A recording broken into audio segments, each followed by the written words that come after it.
বক্তব্য রাখার জন্য প্রকল্প পরিচালক এলডিডিপি জনাব মোহাম্মদ আব্দুর রহিমকে। জনাব মোহাম্মদ আব্দুর রহিম, আপনাকে অনুরোধ করব আপনি এই ফেলোশিপ কর্মসূচি সম্পর্কে দু চারটা কথা আমাদেরকে বলবেন।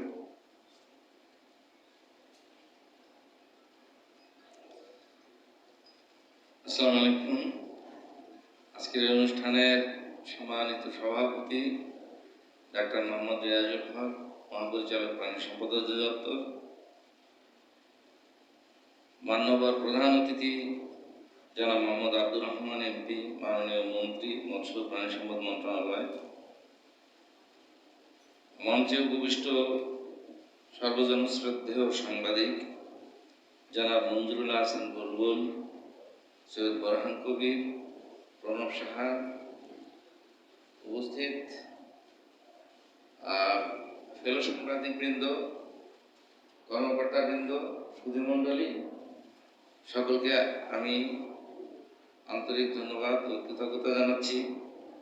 বিশেষ করে পরিপ্রেক্ষিতের প্রতি আমার বিশেষ কৃতজ্ঞতা যে তারা যে কার্যক্রমটি পরিচালনা করেছেন, যে প্রাণী সম্পদ খাত সমস্যা ও সম্ভাবনা এই শীর্ষক যে একটি ফেলোশিপ প্রোগ্রাম এটি বাস্তবায়ন করেছেন।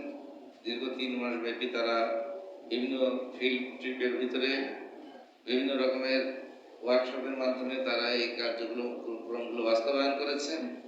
সকলকে আমি আন্তরিক ধন্যবাদ জানাচ্ছি। আমি অভিনন্দন জানাচ্ছি সেই 21 জন ফেলো সাংবাদিক ভাই এবং বোনকে, যারা সফলভাবে তারা রিপোর্ট প্রণয়ন করেছেন।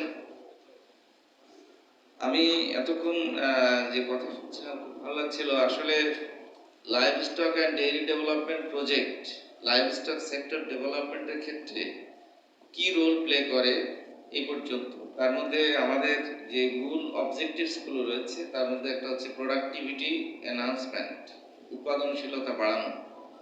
উৎপাদনশীলতা যখন বাড়ে তখন উৎপাদন ব্যয় কমে, এবং উৎপাদনশীলতা যখন বাড়ে তখন মার্কেট অ্যাক্সেস বাড়ে, আর যখন মার্কেট অ্যাক্সেস বাড়ে অপরিহার্যভাবে তার ভ্যালু চেইন ডেভেলপমেন্টের একটি বিকাশ ঘটে। এবং এই ক্ষেত্রগুলোতে এলডিডিবি চেষ্টা করেছে এবং চেষ্টা করে যাচ্ছে যে এই কার্যক্রমগুলো যাতে সম্মিলিতভাবে ঘটে। আমার খুব ভালো লেগেছে জনাব রকমুজ্জামান খান অঞ্জন, তিনি বাংলাদেশ প্রতিদিনের সাংবাদিক, তিনি খুব চমৎকারভাবে বলেছেন এবং তিনি আগ্রহ ব্যক্ত করেছেন যে ফেলোশিপের যে আমাদের যে সম্পৃক্তটি প্রকল্পের সাথে এটি তারা আরো সামনের দিকে এগিয়ে যাক এই প্রত্যাশা ব্যক্ত করেছেন। আমি আন্তরিকভাবে কৃতজ্ঞতা জানাচ্ছি তাকে। এবং তার যে অনুভূতির কথা, যে একজন প্রতিবন্ধী খামারের 4টি গরুর মৃত্যুর পরে তিনি সেখানে দেখেছেন, তিনি আমাদের সাথে কথা বলেছেন। এবং এলডিডিবি যে লাইভ স্টক ইন্স্যুরেন্সের ক্ষেত্রে এক ধাপ এগিয়ে যাচ্ছে এবং লাইভ স্টক আইডেন্টিফিকেশনের মাধ্যমে ইন্স্যুরেন্সের দিকে আমরা এগিয়ে যাচ্ছি, এই বিষয়গুলো তিনি খুব পজিটিভলি দেখেছেন। তো আমি মিডিয়ার সাথে আমাদের এই যে একটি মেলবন্ধন হলো, এই মেলবন্ধনটি অব্যাহত থাকবে এবং লাইভ স্টক সেক্টরের সাথে আমাদের ডক্টর গোলাম রব্বানী যেমন বলেছেন যে একটি পত্রিকা রিপোর্টের বিষয়ে একটা গ্যাপ ছিল, সেই গ্যাপগুলো যাতে দূর হয়।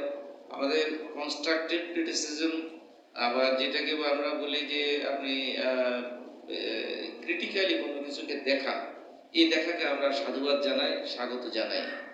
এবং যদি কোনো সাজেশন রেকমেন্ডেশন থাকে সেইগুলো আমরা চেষ্টা করব সেই রেকমেন্ডেশনগুলো যাতে আমরা পরিপূরণ করতে পারি। আমি আমাকে এখানে বক্তব্য দেওয়ার সুযোগ দেওয়ার জন্য আবারও ধন্যবাদ জানিয়ে এবং সকলকে আমার আন্তরিক ধন্যবাদ ও কৃতজ্ঞতা জানিয়ে আমার বক্তব্য এখানে শেষ করছি। আসসালামু আলাইকুম। জয় বাংলা।